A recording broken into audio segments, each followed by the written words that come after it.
Hi, welcome to the Ellis Talker Show. I'm DV LeBron. Today, my very special guest is the superintendent of MISD, Dr. Belding. How you doing, sir? I'm doing well. How are you doing? I'm good. I'm good. You know, it's good to have you on. I had you on when you had first got here, and you were still trying to get your legs under you, figure out what was going on, and how's that year been?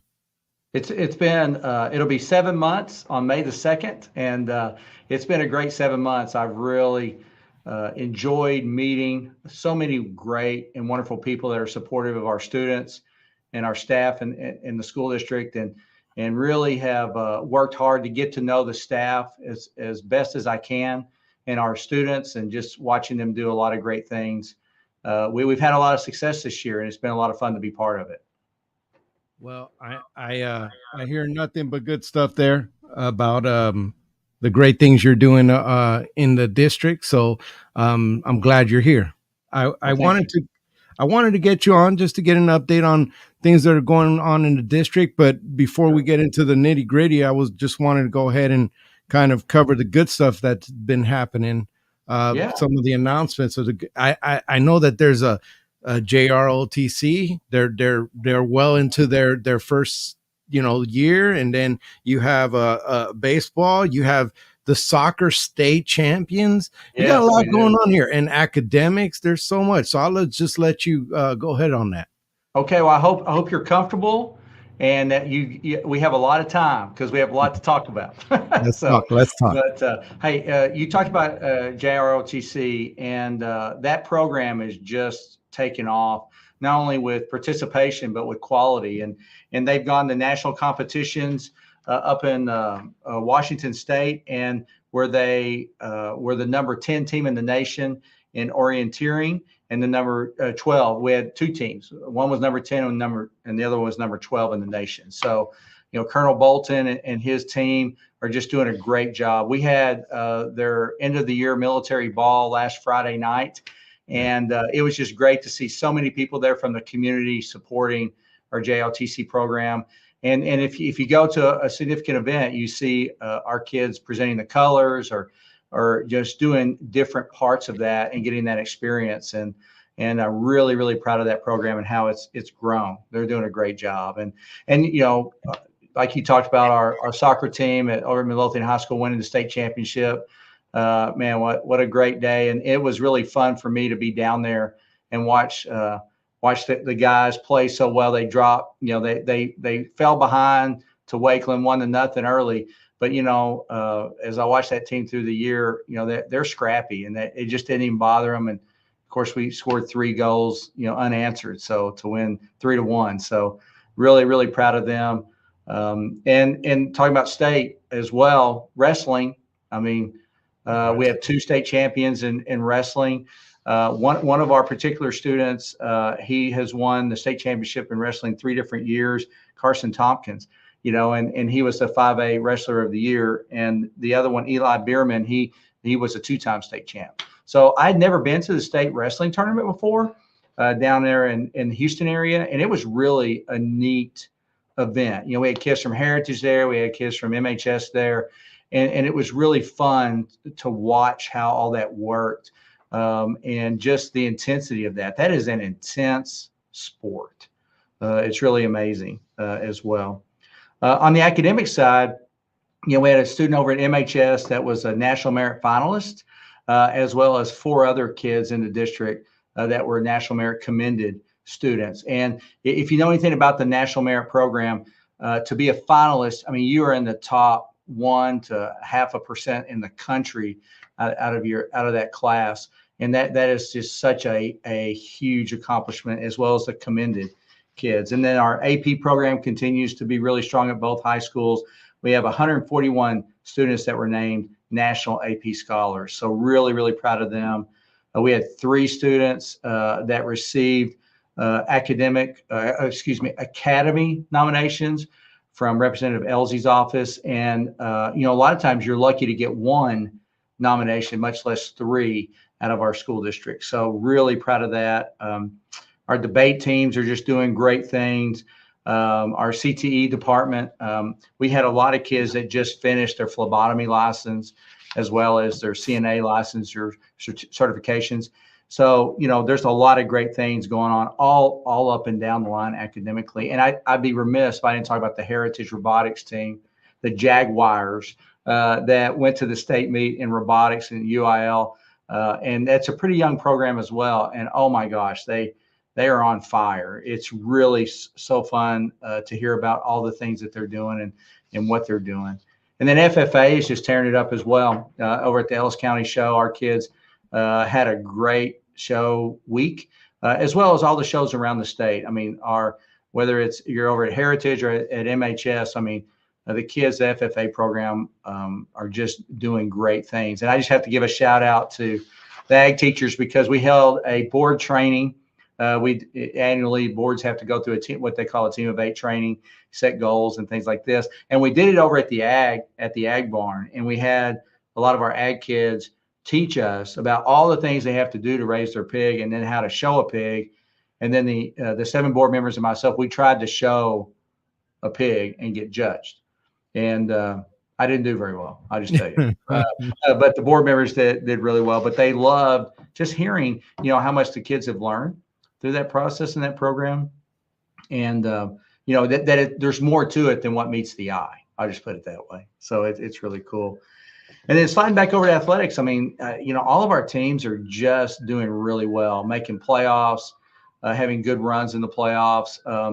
It's really fun to watch all of our teams, and just, it's not only how they play and the success they're having there, but how they represent our community. That means a lot to me, because whether you're at the state meet, whether you're at a district game, how we conduct ourselves says a lot about our school district and our community. And I will tell you, based on my observation, our kids, our coaches, and fans do a great job of representing Midlothian.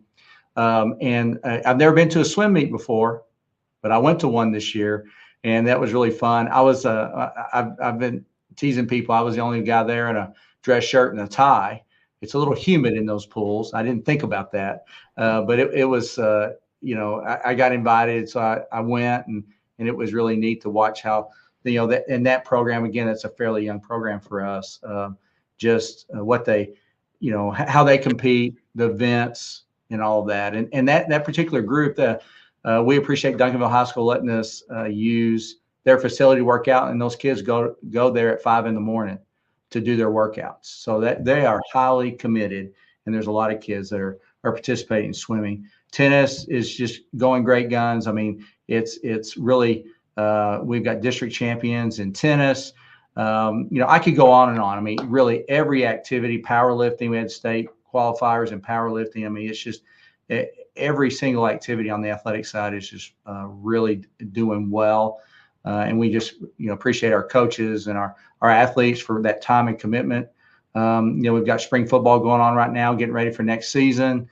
So, it just never stops, right? I mean, they're playing and preparing for the next season already. And then fine arts wise, being a former band director, I really love watching our bands and hearing them. I mean, they sound fantastic. Our bands, they don't really have a season. They just go from one event to the next and work through it. We had a student make all-state band this year from MHS. And if you don't know much about that process, you literally have to audition against thousands of kids around the state, no matter what your instrument is, and to be able to do that. And there are live auditions.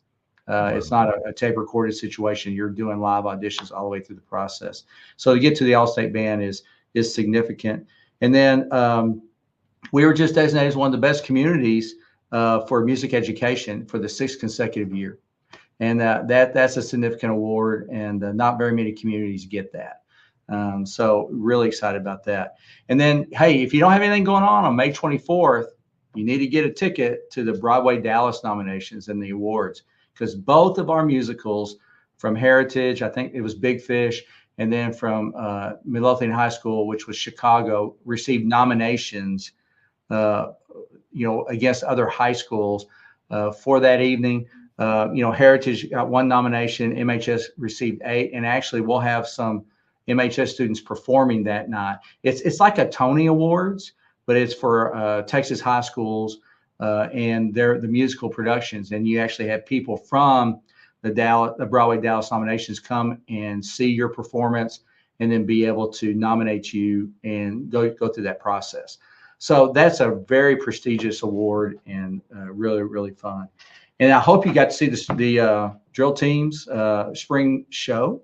I went to see Heritage's last Saturday, and it was In Their Element was the title. And that team won a national competition as a drill team, and they did a phenomenal job. On their spring show. And then MHS had their spring show. The Pantherettes had their spring show the week before, and both of them were just fantastic. And we have such talented kids, and those directors, just all the time that they pour into the kids, whether it's choir, dance, theater, band, all of those fine arts, our visual arts. We had kids, going to the state competition in art. So, I mean, just so many things going on that are right. And then, you look at the elementary level or junior high, Destination Imagination. We have 4 teams going to globals. I think we had 7 teams that went to state.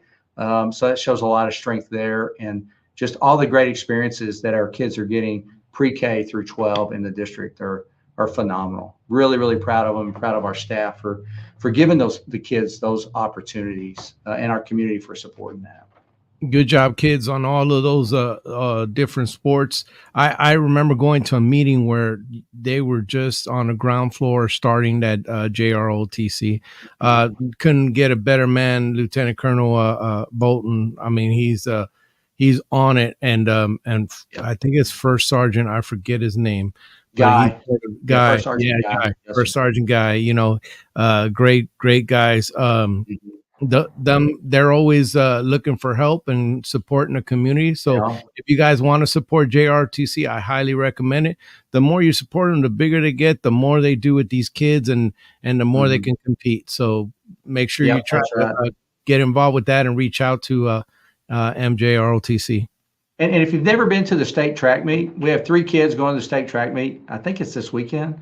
If you've never been to the state track meet down at UT Austin, it is just a phenomenal event that UIL puts on. And it's, to get to the state track meet, like you talk about JROTC, I mean, and those experiences, I mean, when the kids to get there, I mean, they are running against the top tier talent in the state, or throwing, whatever their event might be. And, our region this year, I think, was out in Lubbock, our region track meet. And, our kids had to go all the way to Lubbock to compete at the regionals. Had some bad weather as well. But, that level of competition is just very stout, right? And so that state track meet is really, really neat. And so I'm excited for the 3 students that have qualified that'll be there. We had 1 student actually qualify in the shot put and the discus, both. And I don't think that happens very often. So that's really cool. Kids are doing big things. They are. I'm glad that they're definitely doing good. Unfortunately, we got to move on to the stuff that's not fun. There are some challenges facing the district. I watched the first budget workshop, and I saw that we are running we're going to have like a $6 million deficit, but the district found like 1.5 million in savings that they clawed back. And then, there was some more other stuff that needed done. So the board members have some really hard decisions. But what I want to know, as in them, because you have to, folks, the superintendent doesn't do the political side. This is where you get the nuts and bolts of the district. So what happened? How did we end up with a deficit of $6 million? Sure. Well, first off, I just want to assure everyone, this is not an expenditure issue. Okay. Nobody's overspent their budget. Nobody, wasn't accounting for that. This is a revenue issue. Okay. So as I talked to the board members about that, first off, we're a growing district. And so when you're growing, it's hard to 100% accurately predict how much you're going to grow. So that enrollment that we predicted, we did grow, but we just didn't grow as much as we thought we would. And so, the demographer that does the work for us, they have a date that they kind of designate that they'll project your enrollment off of. And we call it PEEM Snapshot Day is what we call it in the school business. And it's the last Friday of October. was what that day is. Okay. And so as of that last Friday of October, they said that we would be at a particular enrollment. Well, we were about 340 kids less than that. And so because the way that state funding is generated for us in Texas, it's based off of enrollment and attendance, and you do a calculation to get what we call average daily attendance, which is ADA. Okay. And that's what we're paid off of. And we're paid off of a basic allotment of $6,160 per ADA. Okay. So with that, when you're running, you budgeted off of more students than what you're experiencing, then that's going to reduce your revenue. And that's a little over $2 million of a reduction in revenue because of that. Okay. And I think there are different reasons for that. I mean, I came in October. I mean, when I got here, the budget's established, and I began to ask some questions. And I don't know about you, but I was driving home and I'm real observant. So I'm looking around and seeing these housing developments that are there. I see streets put in, I see, infrastructure put in, but I don't see any building going on. And that's puzzling, so usually developers, once they have their investment in that development side of it, they want to build the homes to recoup their investment. And so I think there was a pause of new housing that was being constructed in the district that when that projection was generated, wasn't necessarily anticipated in things of this nature. So I think interest rates were part of that. I think, and we all know the economy, and the economy is going to impact us, right? So I think that's a big piece of this puzzle. So that revenue, we've lost that amount of revenue off of what we projected. The other part of that is there's this thing we call SHARS. Okay, it's a kind of a Medicaid program. It's a school health. I don't remember what the other acronym stands for. And we have tons of acronyms in education, so I try not to overuse them. But and SHARS, there's a time and effort study that Texas submitted to the federal government several years ago. And the federal government basically disagreed with that study and lowered the reimbursement rate. That's my understanding. And they lowered the reimbursement rate on that.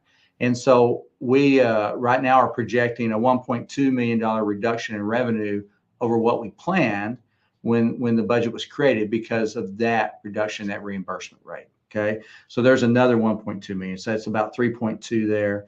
And then one of the things in the school finance system, and it is highly complex. I mean, we could spend hours and hours talking about school finance. Yes. And even then, it's hard to really get your head wrapped around it unless you deal with it every day. Okay. And even like the basic allotment that I described, that's how much each ADA is the state is giving us in aid, right? And or state funding, I should say it that way.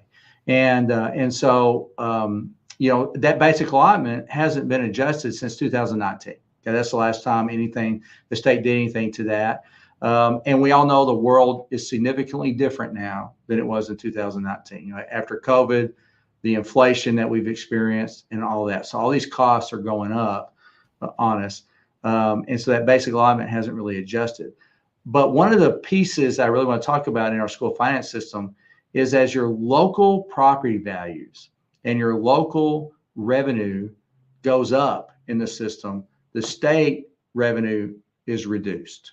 Okay. And there's a reason for that. And I already alluded to how complicated the school funding system is, and it has to be for a state like ours. I mean, the needs of districts down in the valley versus out in West Texas versus on the coast versus deep East Texas versus North Texas are really different. All of our communities are different, right? And so you've got to have a really robust and complicated system to help account for that and give all districts kind of a floor and a foundation. And so as districts have more property values that they can then receive revenue from, and it goes up, then the state part's going to go down to help keep things on an even playing field around the state. So the system is really designed for districts to stay right here. So as your local values may go up and your local taxpayers are helping you and giving you more, the state goes down some, again, to keep you right here. The only way in Texas to to really gain more revenue in the system is, and this is very simplistic, there's way more to it than this, but is through higher enrollment and therefore higher ADA. And so we lost by when our values went up and we got the final T2 values from the controller. They do a study and then they look at local values assigned by the appraisal district versus the controller values, and they assign one of those. And there's a confidence interval. It's a whole process with that. Mm-hmm. Once the controller assigns it, then that's what the number TEA uses to give us a state aid. Okay. So when our values went up on that T2 value, we lost about, our projection now is about 3 million in state aid. So that, when you add all that up, that's where you get there. Yeah, now, I'm sorry to interrupt you, but even with the demographer, from what I understand, came in at like 4.5 because he was seeing with everything he had put together, it was like 4.5. And there were some people warning that might be an issue, but you weren't part of that process. That was on the political side. But as far as when it happened, there were different things thrown around by different people about what the numbers were for enrollment. But and I know you're probably going to allude to this, but you were talking about the ADA funding, and our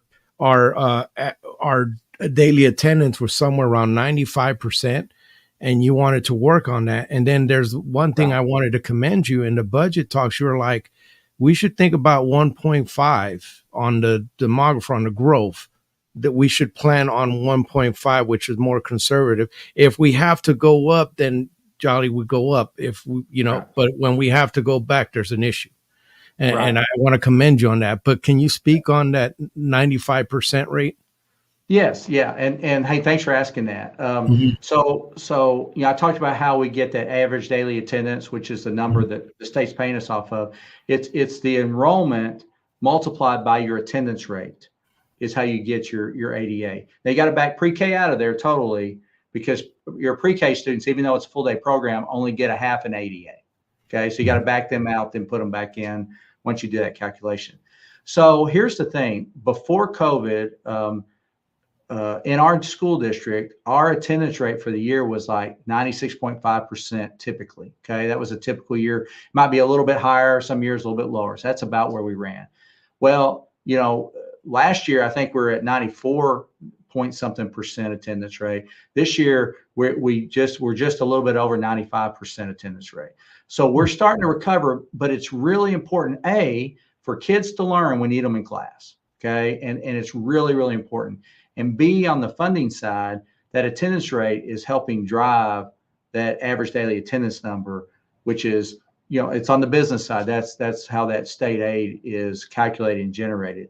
So based on our estimates right now, based on this year's enrollment, if we went up a half a percentage point in attendance, that would add $375,000 of revenue to the district. If we go up a full percentage point, that's $750,000 in additional revenue. If we got back to about where we traditionally were before COVID, we would be pushing probably that $850,000 of more revenue than we're experiencing right now, just because of the attendance rate. Now, Dr. Belding, you also had disenrollments, kids that left the school for various reasons, and how did that affect? How does that affect when they disenroll? Do they fall off of that ADA, or that still counts against the school district? Well, obviously, if kids aren't enrolling or like we came in less than what we anticipated, then we're not getting paid off of that, right? And at all, that's not generating that state revenue. So if they're here for part of the year, and let's say they move to across the state or to another district, things of this nature, then when they were here, then that counts in there. But once they leave, then you're right. I mean, they're not enrolled anymore. They're not part of that calculation. And I want to reassure everybody, we're growing. Okay, we grew in enrollment this year. We just didn't grow as much as we projected to grow. I think that's the key. And as traditionally a fast growth place, man, it's a bit of an art, because if you say, hey, we're just gonna budget and staff off of no growth at all. Okay, so we're just gonna go with who's here at the end of the year, or on that Peam Snapshot Day, that's what we're going to work off of. And then we grow 5, 6, 7%. Well, that's another 5, 6, 700 kids. Well, now we're understaffed and our class sizes are inflating on us. Okay, does that make sense? Oh, yeah. So you know that's a spot you don't want to be in. You don't want to be looking for a second grade teacher in October to create a All new right. class and stuff. On the flip side, what we experienced this year, and it happens to fast growth districts sometimes because growth is not a linear line. It's more of a stock market. It's going to be doing this, but you trend up over time. You have years like this every now and then on that enrollment, and so it's trying to find that balance and that sweet spot of what makes the most sense, and that's where we did an internal process and looked at that and really applied more of about 1.5% based on what we know. Now I do know the housing market is picking back up for us. I can see the houses going up. There's a particular area that I drive by almost every day and I watch. And Growth.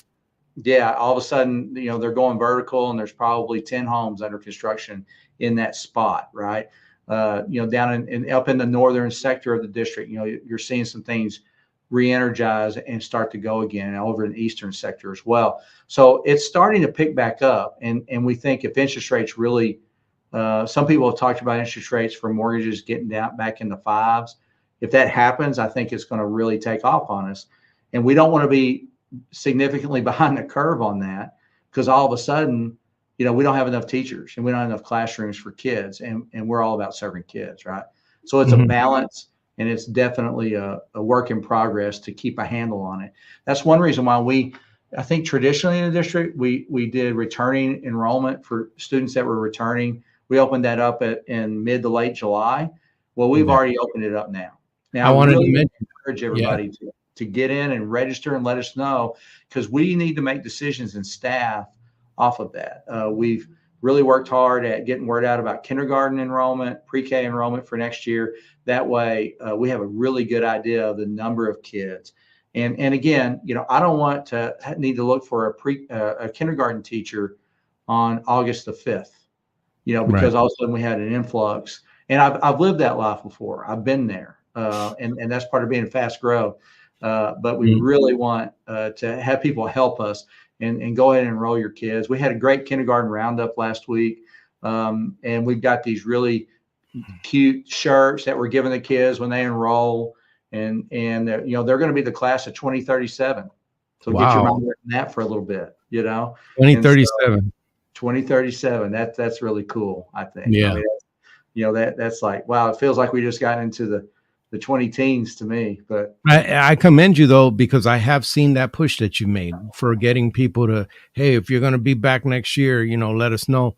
That will help you. That will help the district folks plan, like he was saying, plan forward when they're doing the numbers, and they're in the early talks of budget, but they're getting into the nitty gritty here soon, and knowing what those kids, what's committed, will help with that. So, well, and something else that people don't think about a lot of times is like at the secondary campuses, whether it's middle school or high school, and the kids submit their course choices, what courses they want to take. I want to take this AP course, this dual credit course, or, this elective, that elective. And we get all that information and we look at those numbers, and then we staff off of that, because we need to make sure that we've got the teachers in place to handle whether it's an AP English class or an honors English class or a regular English class, and then, one thing I know people can get frustrated with is at the beginning of the year and kids are wanting to change their schedules, and we're somewhat resistant to that.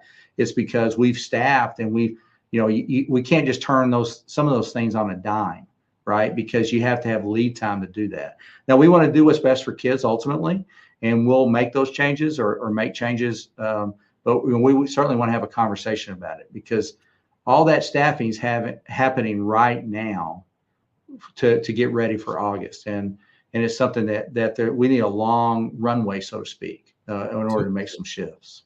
So Fort Worth is closing down schools. It's bad. They have other districts that are dealing with this. So we're not the only district. That, matter of fact, Waxahachie has an issue. I'm trying to get on Dr. Hollingsworth and kind of talk about that. But I mean, none of the schools are immune to this.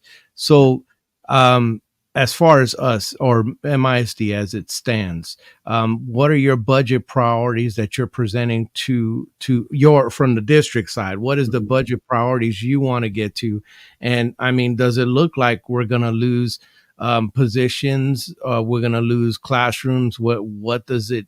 How do we make that money? What's it looking like as far as from your? Because I know there's political decisions behind that, but from what you're seeing, the numbers.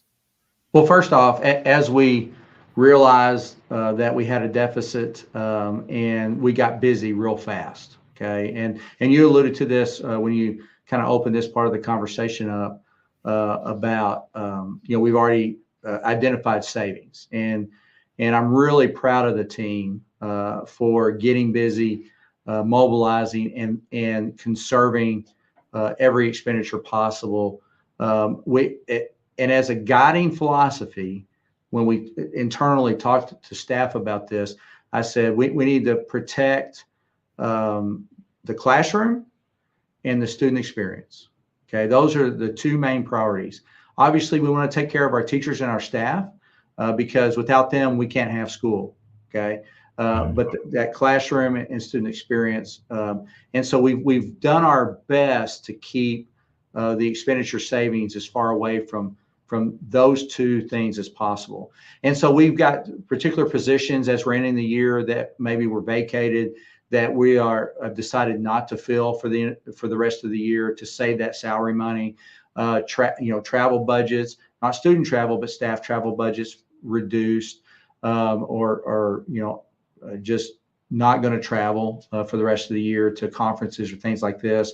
And looking at like our transportation department, leveraging going into the open market for fuel as opposed to doing a contract. So we're trying to find the places that can sell us diesel at a lower rate to save money. And we've already saved some money on that. So and really pushing like utility savings, turn off lights when you're not in a room, making sure all that stuff that you would do at your house, right? I mean, that's where you start. And so and I basically tasked our department heads and our principals and our executive cabinet. Okay, I want you to go analyze your budgets and for the end of this year and for next year, okay, for 24, 25 as well. You go look and you know where your pressure points are and what needs to be protected. I don't necessarily know that, right? And so I want you to go identify that savings. And then we went through a month and sat down with each principal, each department head, and analyzed, had them bring back what they would propose to save. And I will tell you, people stepped up to the plate in a big way. And that's how we were able to identify, pushing $2 million in expenditure reductions for 23, 24, and then looking ahead to 24, 25, cutting the expenditures by 15% and on the operational side. Now, one thing about our budget that people need to understand, or I hope you can understand, is 83% of our maintenance and operation budget is tied up in the salaries. 83% of that. Okay. Yep. 17% is in the operation side. Mm-hmm. So if you're running a significant deficit and you're upside down, I mean, you're not going to balance it all through on the operation side. You're going to have to look at some positions, and we've had people, just again step up to the plate in a big way, and taking on more responsibility. Our campuses have done that. Our custodial crew, our central admin, everybody is going to assume more responsibility because that way we can, through attrition, reduce positions. Made a decision early on that I would not recommend to the board any kind of a forced layoff, or in the education world, we call it a reduction in force. So we call that a RIF. I was not going to recommend that any like position reductions we would approach through attrition. So that way it was voluntary and things of this nature. And we've had, some people choose to retire maybe a little earlier than they anticipated, but they felt like it was the right thing to do for the district. That shows you the heart of our people, right? Mm-hmm. And things. So that's how we're approaching this. And when you say how are we going to get there, I think that's a significant path to getting there. But there are hard choices because we did not give a substantial raise last year. And so I know the board is fully committed to a salary increase for teachers and staff for next year. And we're trying to find a way to find that path. And I'm a firm believer there is a path. There is a path. We just have to find it, and we have to fight through to get there. And again, our staff, I just can't brag on them enough for how people are stepping up. And it's small actions too. It's not like this big, bold, grandiose thing necessarily, but it's little things that they're saying, hey, I can do this, I can do that, or hey, I found this savings here. And like I tell them, I mean, $1,000 expenditure savings, after a while that adds up. Every dollar matters. And I think the district has been good stewards of resources in the past, but I think we're really stepping up to be great stewards right now. And your next level. That's right. That's exactly right. Next level. And we're not perfect. I mean, there are going to be some tough choices and things that we don't want to do, that we may have to ultimately to get there. Luckily, the district has a really strong fund balance, which is our savings account. And so like this year, if we come in ultimately about a $4.5 million deficit, which is almost $2 million reduction in what we thought it would be early, we've got the savings account to absorb it for a year, maybe two. But after that, we've got to get what I would call back right side up. And that could happen with enrollment growth, attendance rate growth. It could happen if the legislature helps us some, out of the regular session when they meet starting in January 25 with that basic allotment. I mean, there's multiple paths forward. So there could be a fund balance bridge right now that we may have to. I know you're looking at all kinds of options, and yes, I don't envy you, because that is a rough thing, especially since you haven't been here that long, and now you're dealing with a budget deficit. So thank you for explaining that for the parents of Midlothian. I know that some of that folks, I've been doing these interviews with superintendents and the CFOs of school districts for 4 years, and no, I don't got it. I really don't. It gets really complicated, but they're definitely there's going to be some tough choices ahead. So I appreciate you. Let me say this too. I mean, like you talk about our CFO. Our CFO Sandy Bundrick has a tool that we call the template, and it's a funding template that, as the year progresses, all of our numbers change, right? And because it's not just ADA, but there are things called weighted ADA in there, like our CTE programs. There's a little bit of a weight when the student's in that class. And so everything impacts, right? And so that template continues to help us project revenue. And that's how, when she runs that on probably at a minimum a monthly basis with updated numbers and things, that's how we could identify, hey, okay, all of a sudden our revenues dropped, and part of it was the SHARS, part of it was that enrollment, and then part of the ADA, and then when those T2 values were solidified in January. So, a school budget is not just like, well, here's how much money you're going to have to spend, and here's how much your expenditures are, go. It's ever evolving through the school year. And that's where, the team continues to keep a close eye on it. And that's for every school district in the state. That's not just us. Everybody is constantly watching that and moving through it. And when I was at Millsap ISD, a small 3A district, I got my, the budget manager and we were running the template together. That's really where I learned it, by doing it. And so it's, again, hard to explain school finance, but I just want to share everybody, we're watching it all the way through the school year and adjusting things. Last thing on numbers, how's our debt looking? I think the district is in good shape as far as overall debt structure.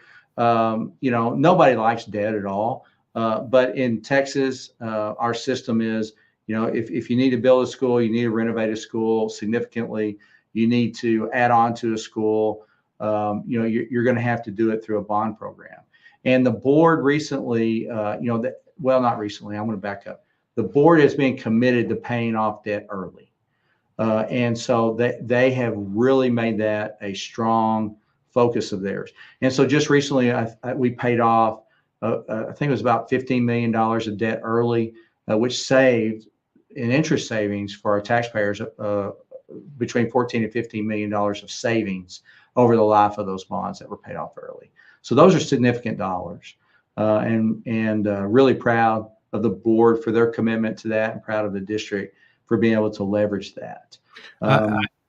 I could go on forever with you. I've already kept you longer than I normally do the show, but we've been covering some really good things, and I think that the community needs to have this resource to look at it. When it comes to one of the things that on the social side that you've had to deal with, and there's been times when I approached you. Oh no, wait! Before I go into that, can you give a quick example on how inflation really, like something where it bigly hit you? Sure. Well, on the inflation side, our what I would call our homeowners policy, those rates have just gone up, and ours went up less than some other people's. I think it went up 18% last year, and we felt blessed that it only went up to 18%. Some other people, their rates went up 30% or more. Utility costs, we budget about $2 million for electrical every year. That's a big number. And then safety and security. Man, as a district and a community, we're so blessed that the district and the city of Midlothian have such a good partnership with the SRO program. And there's a phase in for the district to take over the cost of all the SROs. And I can't tell you how just thankful I am to the city for helping us with that. But safety and security is job one, and we want to make sure that every one of our campuses is safe and secure. And when we have an SRO on every campus, that helps provide that, right? And so we're anticipating those expenditures to go up quite a bit next year, because again, it's a phase in over time.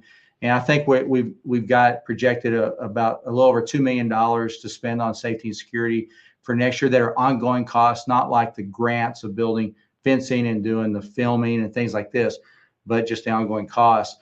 And the state allotment for that's like $300,000 or something. So we're thankful for what the state's given us, but we sure would like a little bit more help. That'd be awesome. Definitely. So there's been times throughout this year that I've contacted you, and I want to thank you so much for always being responsive.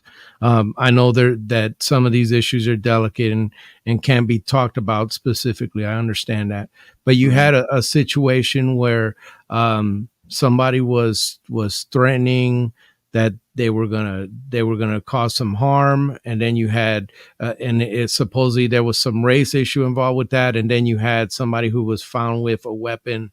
A kid who was found with a weapon in his vehicle or something like that. Tell me if I'm wrong. I'm sorry, but those were like two big incidents that happened while you've been around. That's happened recently. What's going on?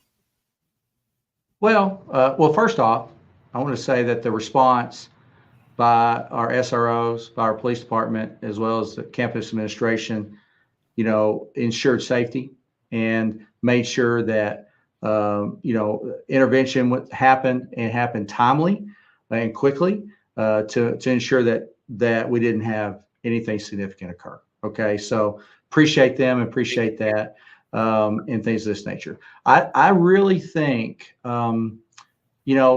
we're seeing kids and really people in general. It's not just kids, but I mean, you think about just our society in general. People are struggling out there. And it's not everyone, but it's enough people that just seem to be hurting. Whenever you hear about issues at a mall, you hear about issues in churches at times, and you hear about issues in other gathering places. I think it just shows that people are hurting. And so to have I've been to a couple of meetings of our ministerial alliance in the community, and their heart for walking alongside people and intervening and helping. The program we have, Mentors Care, within the district, where we have community people that come in and mentor kids and help them see other possibilities. I think all those are components of intervening in a positive manner to head things off before they get to a tragedy.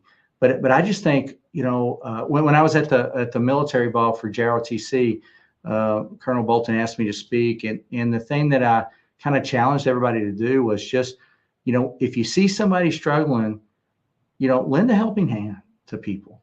A kind word to someone, or hey, can I help you with that? Or whatever it might be. You never know what somebody's going through. You never know what experiences they're having in their life, where a struggle is. And just, just a simple act of kindness can go a long way. And then being part of volunteer organizations that go make a difference, and supporting those organizations that make a difference in the lives of people in our community. I think all of that plays in, it's not going to be one thing that addresses this. It's going to be a myriad of actions and of things to do to help people and help us be better and get on the other side of this issue that we're experiencing. But as far as the security part of it, you're happy with how we've handled it as far as security wise.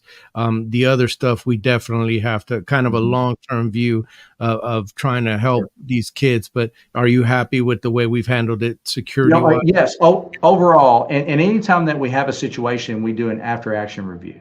Mm-hmm. And so we analyze, okay, what went well, what maybe was a gap, and what do we need to do, about that, and what do we need to reaffirm and make sure that we keep in place, right? Because you don't want to just make changes just to change something. You want to look at it and go, hey, this was strong and it worked exactly as intended. So let's keep it in place and actually make sure that we even strengthen it more, right? And so yes, overall, I think the intervention and the response was really strong. But I want to assure everyone that we do look at, when we do have a situation come up, we look at it and we analyze that response. Commander Hicks, our emergency operations person, and he's the police commander assigned to the school district. I mean, he is very intentional about that as well. And I know we'll have a new commander next year, and I've met him several times. I'm very excited to work with him, and he's also very intense about school safety. So I think that's a huge piece of it, and our staff being very intentional all through the district. So overall, yes. But again, I just want to assure everyone, we always look at it, and we always look at how we can get better to make sure that we don't have a tragic situation. Before I move to my last topic, before I give you the mic to talk to the parents, there is a software, and I saw this in the news, that you can actually upload it to your present camera system, and it uses AI to detect weapons coming around the school. I don't know if you've heard of that. I don't know if you've seen that, Dr. Belding, but if you get a chance, check that out, because that could be something that could, save a life and not cost that much, Well, yes, I am aware of it. And we keep our emergency operations capabilities very close to the vest for obvious reasons. Right. And so, again, we're always looking to get better. Excellent. So the last thing I want to, because I've reached out to you throughout this school year, and I said, Dr. Beldin, there's an issue about some bullying, and I commend you and thank you for always being responsive. And always, I mean, the parents always say, hey, Dr. Beldin got to me. Talk to me about bullying since you've been there, because we talked when you first came on about what you want to do with it. We've had some issues that arose, and I want you to kind of speak on that. Well, again, I think our bullying protocols are really robust.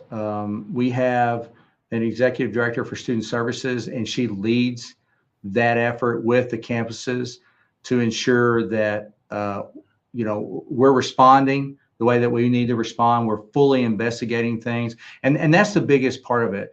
I just want to encourage parents, reach out to your campus principal, assistant principal, let them know what your concern is. Our kids need to be able to get to them and let them know when there's a concern. That way it can be fully investigated and handled. because I want all kids to be able to walk the halls and have a great positive learning environment. And we're not going to tolerate bullying. I will say sometimes not everybody agrees on the determination. But again, it's not going to be just ignored, and we're going to investigate and take the appropriate action to make sure our kids are safe and are well taken care of. And I thank you for that. Definitely. So this is the point where I shut up and give you the mic to speak to the parents directly, because you're leading this ship, and they definitely want to hear from you. Well, first off, I'm excited to be here. This is a great school district made up of fantastic professionals, and as I've gone and visited campuses multiple times, I see teachers that are just pouring into our students and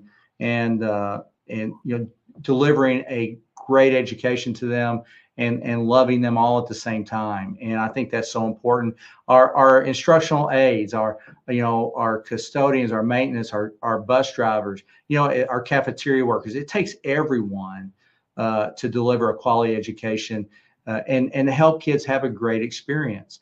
And those of us here at the administration building, we are being visible on campuses. It's my heart to be part of it and to get to know you as parents and to get to know our kids, to make sure that everyone has just a great experience and comes out of our school district with a quality education. So thank you for trusting us with your child. That means a lot to me personally. And I truly appreciate the partnership that we have and that we are continuing to grow and strengthen as we move forward. The future is bright in Midlothian ISD, and I'm excited to get the start of school year here, not jump into this jet plane in mid-flight, but to get the start of school year here and be part of it all the way through. Oh yeah, you came right into the fire, boy. It's been quite a ride for you. But thank you so much for serving, for having that kind of heart of kindness, because that's how I try to live my life. I think if we did more kindness in this world, we'd go a lot farther. But thank you so much for coming on. I know I was a little over, but we were getting to the good stuff. Can you stick around real quick? Sure. Yes, sir. Thank you.